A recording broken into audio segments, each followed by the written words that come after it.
이번 주 금요일, 토요일 청년부 수련회가 있습니다. 그리고 다음 주에는요, 그 유초동부 수련회가 있습니다.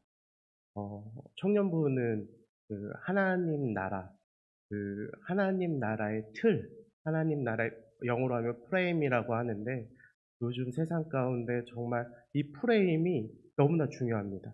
내가 어떠한 프레임으로 사느냐에 따라서 나의 가치관이 결정되기 때문에 우리 청년들에게 그것에 대해서 설교하려고 하고요.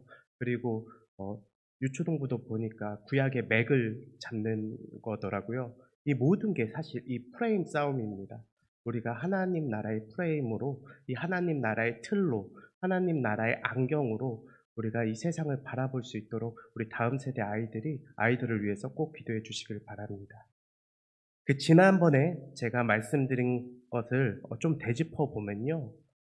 하나님께서 애굽에서 사실 아브라함이 잘못된 선택을 해서 이 애굽에서 고생을 하는데 그 이후에 하나님의 그 신실하심에 따라서 그가 복을 받습니다.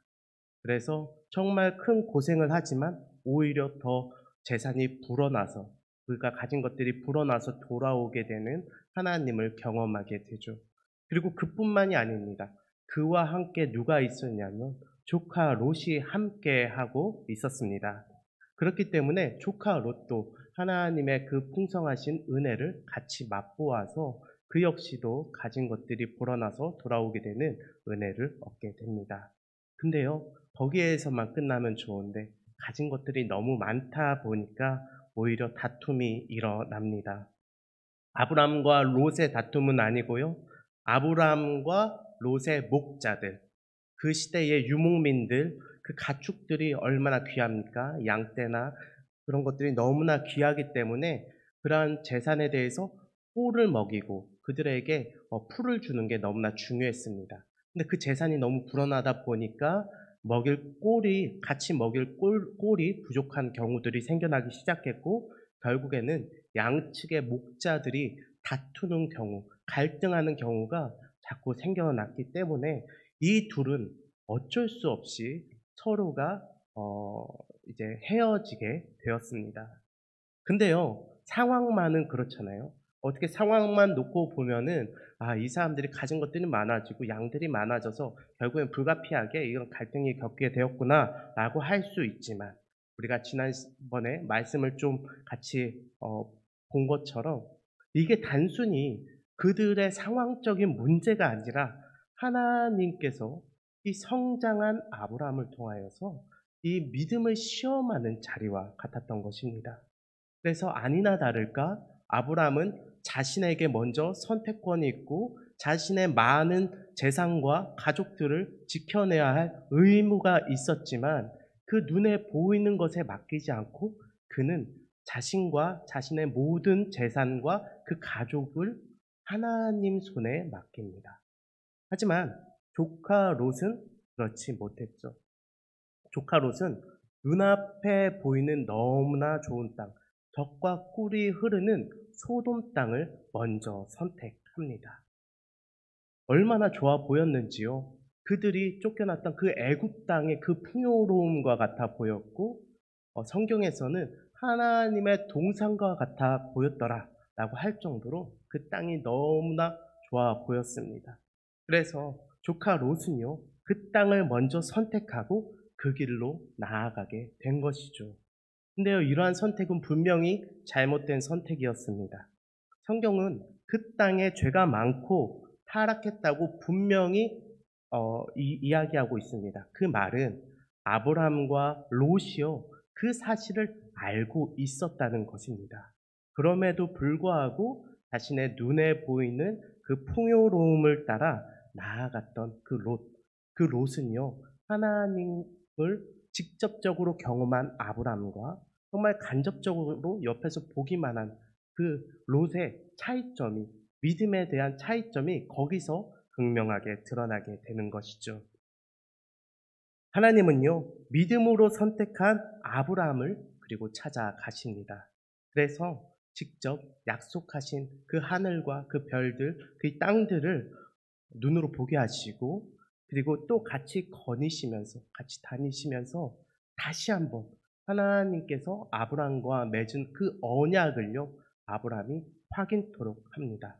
그 후 그가 거류민들을 피해서 떨면서 거류민들이 두려워서 그가 애국까지 결국 가지 않았습니까? 그랬는데도 이번에는 그 두려워 떠는 모습이 아니라 오히려 그들보다 더 강한 적 앞에서 승리하는 모습을 성경은 대비해서 보여주고 있습니다. 14장 1절에서 12절까지의 내용이요. 그 내용인데요. 아브라함이 상대해야 했던 그 왕들이 어떤 왕들인지 나오는데 우리 한번 말씀을 같이 한번 읽어보면 좋을 것 같습니다. 14장 1절부터 12절까지의 말씀입니다. 우리 교독하면서 읽겠습니다. 당시에 시날 왕 아므라벨과 엘라살 왕 아리옥과 엘람 왕 그돌라오멜과 고임 왕 디달이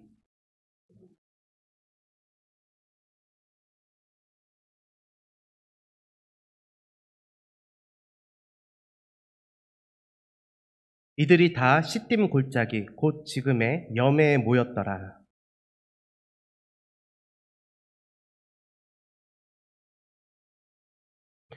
제14년에 그돌라오멜과 그와 함께한 왕들이 나와서 아스드롯 가르나임에서 르바 족속을, 함에서 수스 족속을, 사회 기레아다임에서 엠 족속을 치고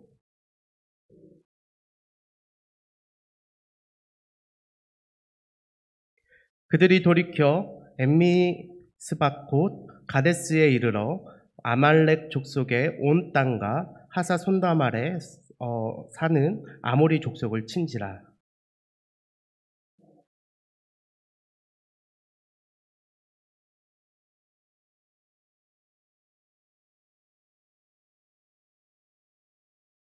엘람왕 그돌라오멜과 고임왕 디달과 시날왕 아모라벨과 엘라살왕 아리옥 네 왕이 곧 그 5왕과 맞서니라.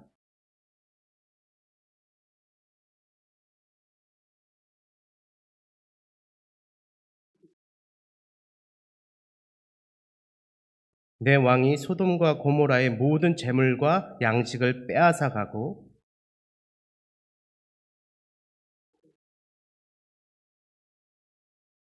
아멘. 우리가 읽어보면요. 참 이게 왕의 이름들이 자꾸 많이 나와서 이게 무슨 일인가 사실 한눈에 좀 보기는 어렵습니다. 제가 좀 요약을 하자면요. 엘람의 그돌라오멜이라는 왕을 주축으로요. 동방의 4명의 왕이 한 팀을 이루고 그리고 서방의 다섯 왕이요. 한 팀을 이뤄서 십딘 골짜기 사해에서 이들이 싸우게 됩니다. 근데 이 동방의 4명의 왕이 이 서방의 5명의 그 왕을 이겨요. 그 이긴 것뿐만 아니라 이 5왕이 결국에는 이 동방의 4명의 왕 밑에서 12년 동안 그들을 섬기기 시작합니다. 그리고 12년 후에는 그들이 다시 배반을 합니다. 서방의 5왕이 다시 그들을 배반해서 다시 전쟁할 준비를 하죠. 그때에 이 동방의 왕들이 얼마나 대단한지 같이 전쟁에 준비를 하는 것이 아니라 오히려 또 전쟁에 나갑니다. 그리고 14년째 되는 해에 그 패권을 늘려서 이 거인 족속으로 알려진 르바 족속, 스스 족속, 엠 족속, 호리 족속, 아말렉 족속, 아모리 족속을 치고 그 땅을 정복합니다. 그리고 나서 이 서방의 5왕들이 다시 한번 이 동방의 4왕에게 도전을 하는데 또다시 칩니다. 그래서 이 동방의 왕이 이 소돔과 고모라 딱 봐도 풍요롭고 좋잖아요. 그곳에서 약탈하는 과정 가운데 이 아브라함의 조카 롯을 사로잡아가고 그의 모든 친인척을 사로잡아가고 그리고 그의 재산을 약탈하는 일까지 벌어지게 된 것입니다.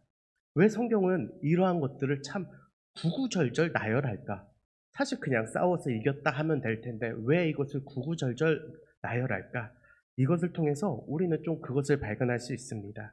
지금 아브람이 어떤 왕과 전쟁했는지, 적이 누구인지 역사적 객관성을 통해서 성경이 전달해 주고 있는 것입니다. 원래 아브람이 거인 족속이 무서워서, 그 가나안 땅의 거인 족속이 무서워서 피했던 사람 아닙니까? 근데 그 거인 족속들을 모조리 섭렵해버리고 그 패권을 다지고, 그리고 그뿐만 아니라 서방의 그 5왕들까지도 다 완전히 무찔렀던 이 네 왕이 얼마나 대단한 왕인가. 사회적으로는 절대 아브라함이 이길 수 없는 상대임을 성경은 분명하게 이야기해주고 있는 것입니다. 그 과정에서 그 한 사람이 도망을 가게 됩니다. 그 롯의 진영에 있던 한 사람이 도망을 해서 아브라함을 찾아가서 도움을 요청하게 되지요. 14장 13절에서 17절까지의 말씀인데요. 제가 읽어드리겠습니다. 도망한 자가 와서 히브리 사람 아브람에게 알리니 그때에 아브람이 아모리 족속 마므레 상수리 숲을 근처에 거주하였더라. 마므레는 에스골의 형제요 또 아넬의 형제라. 이들은 아브람과 동맹한 사람들이었더라.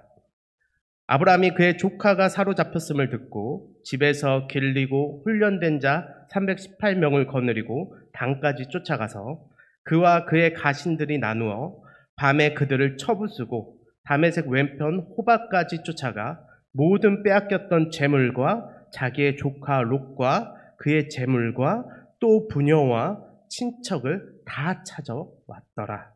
아브라함이 그돌라오멜과 그와 함께한 왕들을 쳐부수고 돌아올 때에 소돔 왕이 사회 골짜기 곧 왕의 골짜기로 나와 그를 영접하였고. 아멘. 도망한 자는요, 마므레 상수리 숲을 근처에 있던 이 아브람을 찾아갑니다. 마므레는요, 아모리 족속, 가나안 민족의 그 아모리 족속 사람 이름입니다. 그 사람이 있는 곳에 아브람이 그와 동맹을 맺고 그곳에서 거주하고 있었습니다. 그러나 자신의 조카 롯이 사로잡혔다는 소식을 듣고 벌벌 떨면서 이사를 갈 준비를 했던 게 아니라 훈련된 자 318명을 거느리고 단으로 향하게 됩니다. 사실 말이 안 됩니다. 이 유목민이었던 이 아브람이 아무리 훈련된 자 318명을 거느린다고 해서 그 시대의 왕정이었던 그 나라들, 거기에다 그 동맹국을 이길 수 있었겠습니까? 사실상 이길 수 없는 싸움이었습니다. 근데 그렇다고 해서 아브람이 밤에 그들을 친 것은 아닙니다. 15절에 보면 그의 가신들을 나뉘어 밤에 그들을 쳐부셨다라고 이야기하고 있습니다. 이 모습은 참 그가 사람이 적기 때문에 약은 모습을 보였다, 지략을 보였다는 것이 아니라 저는 말씀을 보면서 그러한 마음이 들었습니다. 아, 아브라함이 하나님께서 전면전을 그 땅 가운데서 전면전을 이야기하지 않으셨으니까 자기에게 필요한 것이 무엇이었습니까? 조카 롯을 구하는 것이면 족한 것이었고, 하나님께서 명한 말씀은 무엇이었습니까? 그 땅 가운데 거주하는 것 뿐이었습니다. 그 땅을 다 완전히 없애버리고 그렇게 하라고 한 것은 아닙니다. 사사시대의 그 내용이 아니라 지금 하나님께서는 이 아브라함에게 그 땅 가운데 거주하는 것만을 명하고 있습니다. 그래서 이 아브라함은 밤에 가서 그들을 쳐 부십니다. 그것이 하나님 앞에서의 이 아브라함의 믿음의 모습이었던 것이죠. 그래서 그들을 쳐부수고 다메섹 왼편 호박까지 쫓아가서 모든 빼앗겼던 재물과 자기의 조카 롯과 그의 재물, 또 부녀와 친척들, 어느 것 하나 잃어버린 것 없이 다 찾아오게 됩니다. 우리가 이 말씀을 통하여서요, 분명히 알 수 있는 것은 아브라함이 그동안 많이 컸구나라는 것이 아니라 하나님께서 그 언약을 이행하고 계시구나라는 것입니다. 신실하게 하나님께서 말도 안 되는 이 싸움 가운데서 승리하게 하시는 것들을 보면서 하나님께서 이러한 것들을 계속해서 아브라함에게 경험시켜주고 있구나 있다라는 것을 바라볼 수 있습니다. 경험을 통하여서 오히려 아브라함의 믿음은요, 더욱더 강해져 가는 것이죠. 그 믿음이 점점 더 커가는 것입니다. 저는 이걸 보면서요, 좀 연애도 이와 같지 않나 그런 생각이 좀 들었습니다. 세상 사람들은 잘 모르겠지만 저는 진짜 교회 열심히 다니는 정말 신앙이 있는 그러한 자매님들은 이제 남자를 볼 때 뭘 봅니까? 물론 생긴 것도 조금 보겠지만 그 저는 믿음을 본다고 생각을 합니다. 그래서 정말 믿음이 있는 남자가 우리 교회 가운데 있나 이렇게 그렇다고 해서 눈에 불 켜고 찾진 않겠지만 이렇게 보면 처음부터 마음이 막 확 다가서 '아 저 남자야.' 이렇게 하는 사람은 잘 없다고 생각해요. 그 남자가 하나씩 하나씩 믿음의 모습을 교회에서 보여가고 신학의 성숙을 이뤄가고 기도하는 모습, 나아가는 모습 이런 것들을 보면서 '아 저 사람과 결혼하면 저 사람과 함께하면 적어도 내가 이 세상 가운데서 그리스도인으로서 바르게 살아갈 수는 있겠구나.' 이런 걸 여기면서 좀 결혼하지 않을까 싶은데 다 그런지는 모르겠습니다. 네. 그렇게 연애라는 것도 또 그런 거죠. 세상 사람들도 그렇지 않겠습니까? 처음부터 그 남자가 다 믿음직스럽겠습니까? 외모 보는 사람 말고는 그렇지 않겠죠. 근데 그 사람이 하는 행동이나 돈이 그 여자에게 중요하다면 돈을 쓰는 씀씀이나 이런 것들을 보면서 점점 믿음이 커져 갈 것입니다. 그것처럼요, 우리도 하나님과 그런 관계인 것 같아요. 이 믿음이라는 것은 제가 계속해서 말씀드리지만 하나님과의 관계입니다. 우리가 하나님을 더욱더 많이 경험하면 경험할수록 우리가 더 하나님의 곁에 더 기댈 수 있게 되는 것입니다. 저라고 회사 일 하다가 하루아침에 그냥 날벼락 맞듯이 하루아침에 아무 일도 없이 그냥 사역자가 되기를 이렇게 결정했을까요? 그렇진 않습니다. 가세가 묻어지고 수날을 허무하게 보내보기도 하고 인생의 밑바닥을 경험해보기도 하고 그 와중에 하나님께서 붙드시는 손을 잡아보기도 하고 그러면서 하나하나 하나님께서 저와 함께 해나가시는 것을 보면서 제가 할 수 없는 것들을 하나하나 세워가시는 그 모습들을 제가 바라보고 경험하면서 하나님을 더욱더 붙들게 만드시고 또한 하나님께 저의 인생을 드릴 수 있게 하나님께서 인도하신 것 아니겠습니까? 하나님은요, 이 과정 가운데서 그렇게 믿음을 세워가시는 분이십니다. 그렇기 때문에 우리는요, 이 과정이라는 것을요, 간과할 수 없는 것이죠. 하지만 우리가 신앙의 연수가 자꾸 길어지면 간과하고 생략하게 되는 게 이 과정인 것 같습니다. 자꾸만 결론을 먼저 보려고 하죠. 왜냐하면 내가 경험이 있기 때문에 내가 아는 것이기 때문에 익숙하기 때문에 자꾸만 그걸 건너뛰려고 해요. 제가 오늘 설교 제목을요, 승리하는 아브람이라고 제가 말씀을 드렸는데 아브라함이라고 적으셨습니다. 이것들이 다 익숙함에 녹아있는 것 아니겠습니까? 당연히 아브라함이겠지라는 것. 그리고 우리의 삶에서도 우리의 신앙생활에서도 당연히 이거는 이것 때문에 하는 거겠지. 이거는 이거니까 이렇게 하면 되는 거겠지. 그거 참 사람들이 왜 이렇게 이거에 대해서 이럴까?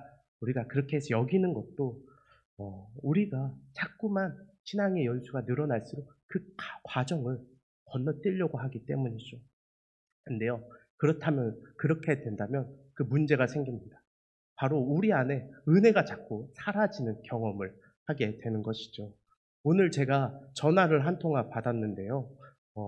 지난 교회에 계시던 권사님께서, 제가 이 전교회에 계시던 권사님께서 어디 전화할 데가 없어서 저한테 전화했다고 하면서 전화를 하셨습니다. 그러고선 하시는 말씀이 내 안에서 은혜가 자꾸 사라지는 것 같습니다. 근데 이걸 교회에다가 얘기하면 뭔가 교회의 문제로 보는 것 같아서 교회에 얘기할 사람도 없고 해서 제가 목사님께 전화를 걸었습니다 하면서 이런 신앙적인 상담을 이야기하시더라고요. 젊은 사람들은요, 생각보다 작은 것 하나에 큰 은혜 받습니다. 제가 젊은 교회에 있었기 때문에 압니다. 진짜 젊은 사람들은요, 별것 아닌 것에도 큰 은혜 받고 정말 크게 감사하고 그렇습니다. 왜냐하면 경험해보지 못했기 때문에. 하나하나가 다 새롭고 다 그 경험이 다 은혜로 다가오는 것입니다. 그렇다고 해서 이 경험이라는 것이 잘못된 게 아니라 우리가 간과하지 말아야 될 것이라는 거죠. 이 과정이라는 것 말이죠. 이 과정 가운데 하나님께서 주시는 그 은혜가 분명히 있을 것입니다. 우리가 때로는 제가 아내한테 하는 말이 있습니다. 나 믿지? 좀 믿어줘. 남편 좀 믿어줘라. 가끔 한마디씩 합니다. 근데 아내가 처음부터 저를 이렇게 못 믿었겠습니까? 연애할 때는 아닌 것 같아도 먼저 믿어주고, 그랬던 사람인데. 근데 지금은 왜 그럴까? 이렇게 생각해보면, 같이 하는 시간이 적어졌기 때문에 그렇지 않나. 연애할 때는 어떻게든 시간 빼서, 잠자는 시간이라도 빼서 서로 만나고 하니까, 이 믿음이라는 것이 저절로 싹 텄는데, 그 만나는 시간이 줄어들다 보니까, 같이 교제하는 시간이 줄어들다 보니까 아무래도 이 믿음이라는 것이 자꾸만 내가 뭔가를 보여야 될 것 같고 자꾸만 입증해야 되는 걸로 바뀌는 것 같습니다. 하지만 하나님과의 관계도 그렇습니다. 믿음도 그렇습니다. 우리가 점점 하나님과 같이 하면 할수록 그 과정 가운데 하나님께서 분명히 우리의 믿음을 크게 하시는 것이죠. 아브라함은 지금 그것을 경험하고 있습니다. 하나님께서 자꾸만 이런 것들을 경험하게 하여 주시고 또한 이것을 통하여서 하나님께서 너와 함께한 약속들을 이행하시는 것을 보면서 아브라함이 그 믿음을 자꾸만 키워나가고 있는 것입니다. 그리고 자신의 믿음을 드리기까지 시작합니다. 아브라함이요, 이 전쟁이 끝난 후에 바로 멜기세덱이라는 제사장을 만나게 되는데요. 이 사건에서 우리가 그것을 볼 수가 있습니다. 우리 본문 14장 18절에서 20절까지의 말씀 한 번 더 우리 같이 읽어보겠습니다. 제가 18절 읽겠습니다. 살레망 멜기세덱이 떡과 포도주를 가지고 나왔으니 그는 지극히 높으신 하나님의 제사장이었더라.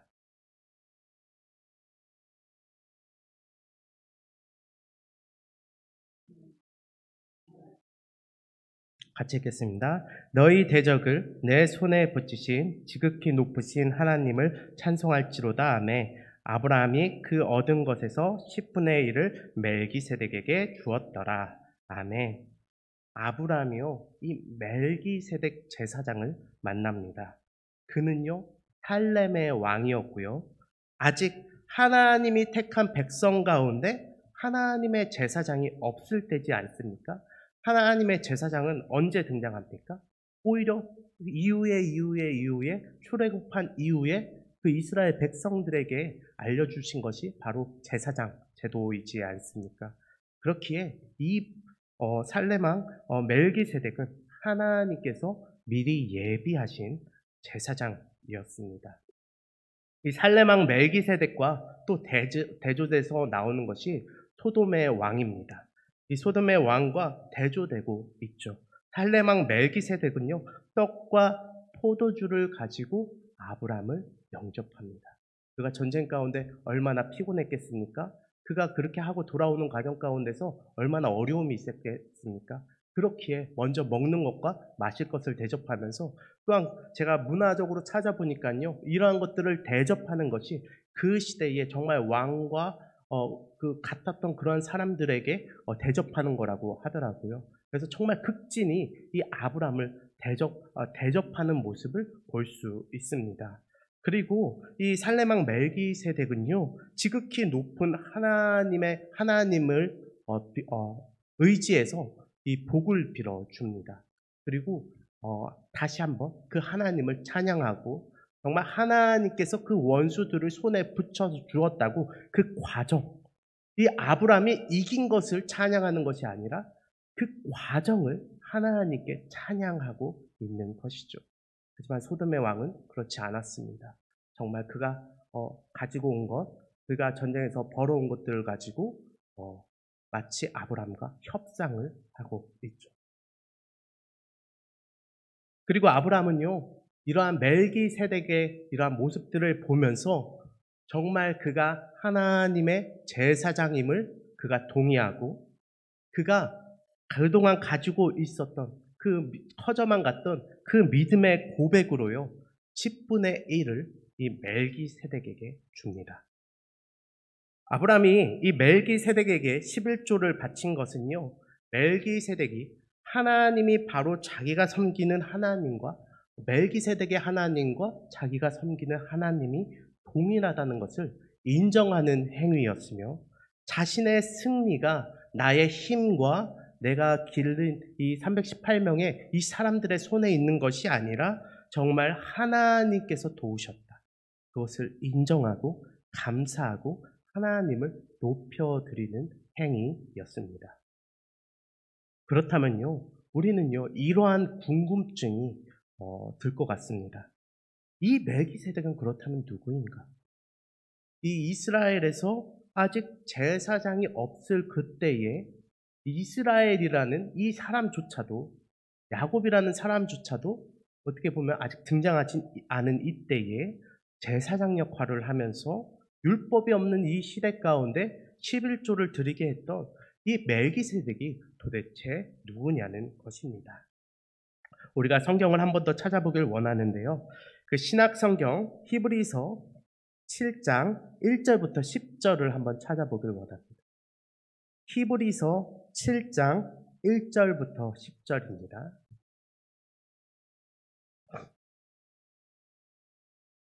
요거는 꼭 같이 한번 읽어보고 싶습니다. 히브리서 7장입니다. 7장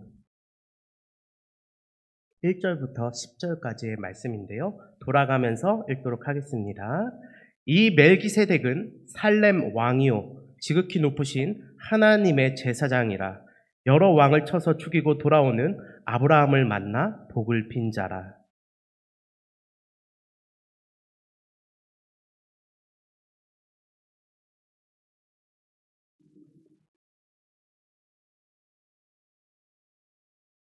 아버지도 없고 어머니도 없고 족보도 없고 시작한 날도 없고 생명의 끝도 없어 하나님의 아들과 닮아서 항상 제사장으로 있느니라.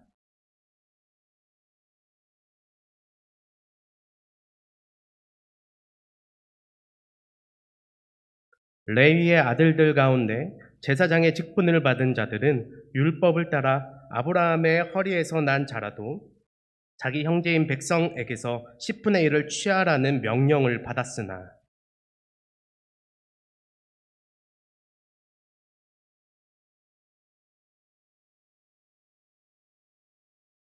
논란의 여지 없이 낮은 자가 높은 자에게서 축복을 받느니라.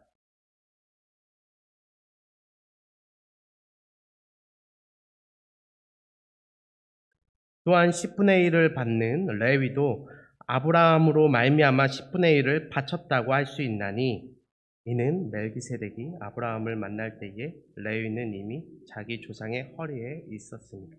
아멘. 우리가 갑자기 창세기를 보다가 한참 넘어가서 이 히브리서의 말씀을 읽었습니다. 그럼에도 불구하고 이 히브리서의 말씀에 집중해야 되는 그 이유는요, 성경이 보증합니다. 왜냐하면 그 권위가 하나님께 있기 때문에 그렇습니다. 성경의 권위는 하나님께 있습니다. 그렇기 때문에 하나님의 말씀이기 때문에 어떠한 다른 것으로, 다른 지혜로, 다른 어떤 것으로, 세상의 것으로 이 성경을 보증할 수 없습니다. 그래서 성경이 보증하는 것이죠. 히브리서의 기자는 예수 그리스도가 멜기세덱의 반차라는 말은 반열, 그 차례, 그 순서, 어떻게 보면 그 족보라고 이야기할 수 있습니다. 멜기세덱의 반차라고 이야기합니다. 왕으로서는 그 언약의 자손, 그 다윗의 자손이지만 제사장으로서는 레위 자손이 아니라 멜기세덱의 반차를 따르고 있다라고 이야기하는 것입니다.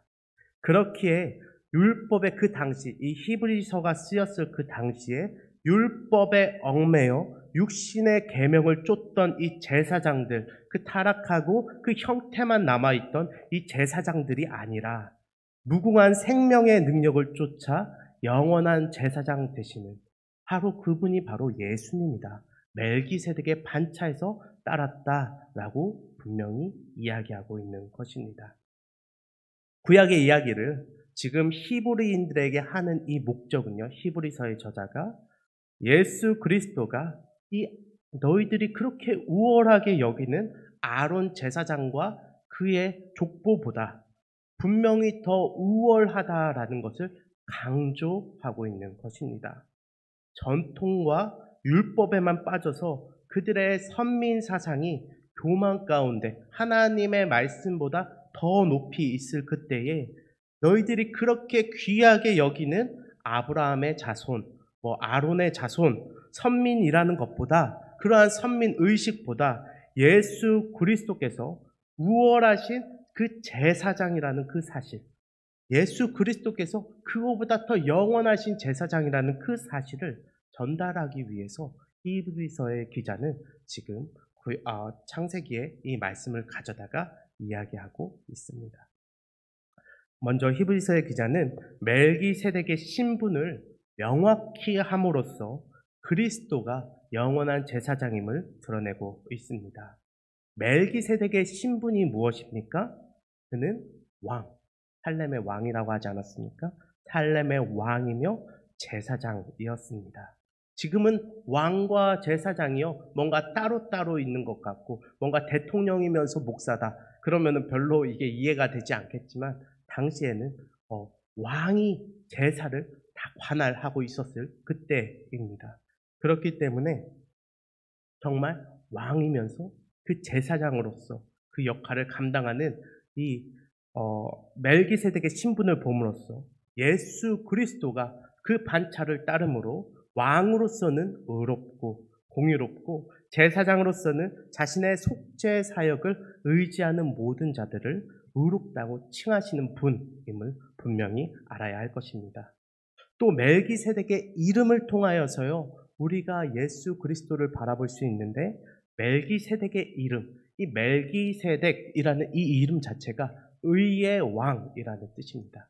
그리고 그가 살렘의 왕이었지 않습니까? 살렘은 평강이라는 뜻입니다. 그래서 의의 왕, 평강의 왕, 의와 평강의 왕이라는 이 수식어 자체가 예수 그리스도를 가르치고 있다, 예수 그리스도를 예표하고 있다고 히브리서의 기자는 이야기하고 있는 것이죠.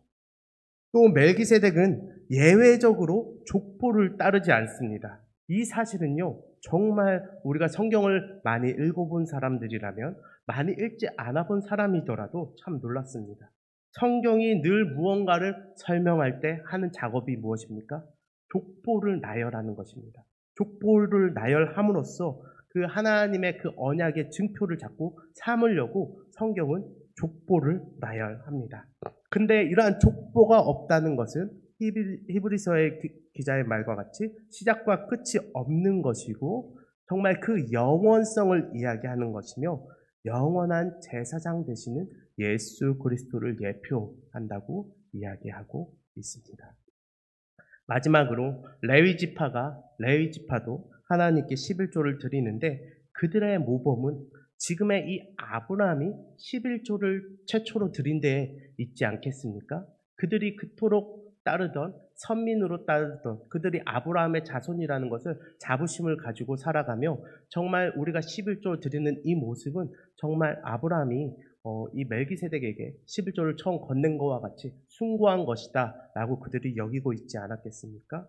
그렇다면 멜기세덱이 예수님을 예표한다면 아브라함이 멜기세덱에게 한 행동이 모든 이스라엘 백성이 지금에 와서 믿는 모든 자들이 그런 11조를 하나님께 드리는 모든 행동들이 예수 그리스도께 그렇게 하는 것과 동일하다라고 분명히 이야기하고 있죠.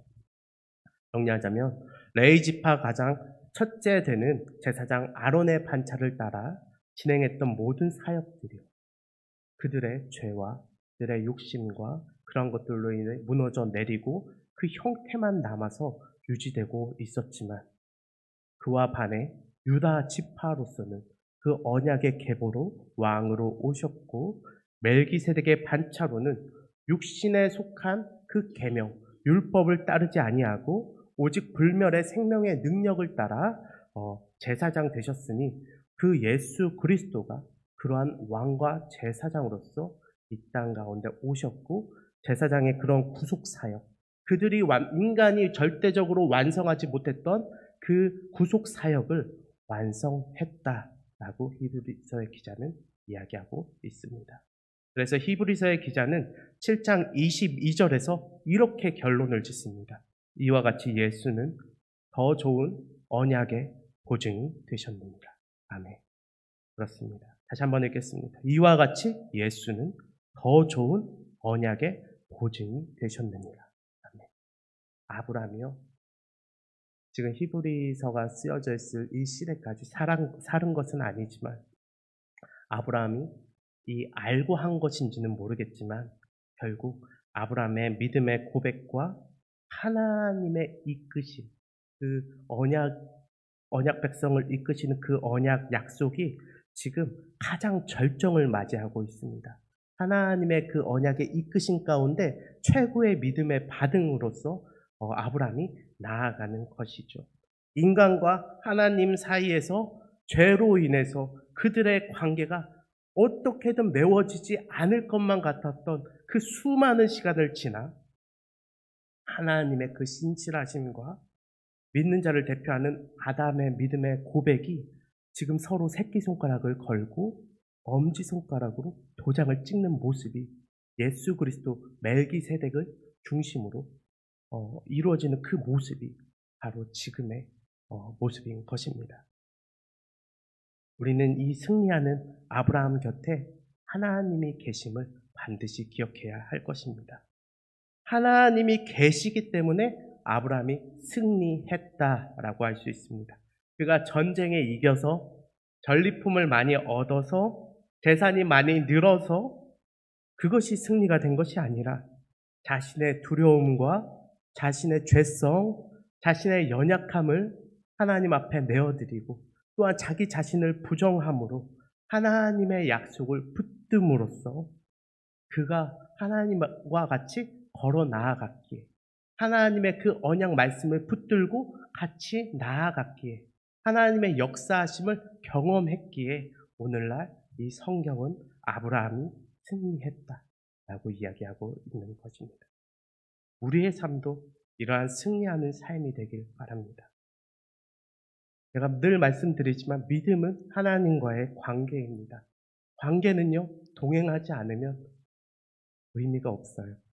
같이 하지 않으면, 그 시간을 함께 하지 않으면 그렇습니다.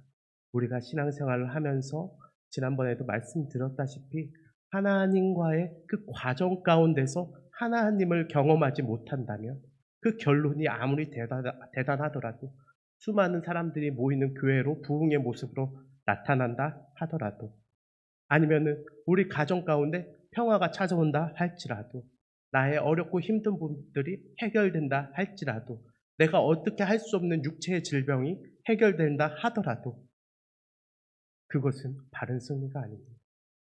그 과정 가운데서 하나님과 함께 하시길 바랍니다. 하나님은 자신의 뜻을 신실하게 이루어 나가시는 분이십니다. 그분을 의지하며 그 과정을 같이 경험하는 것이 그리스도인의 역할인 것입니다. 우리가 늘 그것을 기억하며 늘 하나님께서 우리를 어떻게 이끄시든지 그 과정 가운데 함께 하시며 기도하시며 하나님의 말씀 가운데 있는 우리 개신교회 모든 성도 되길 바라고 기도합니다. 우리 시간 제가 기도하도록 하겠습니다.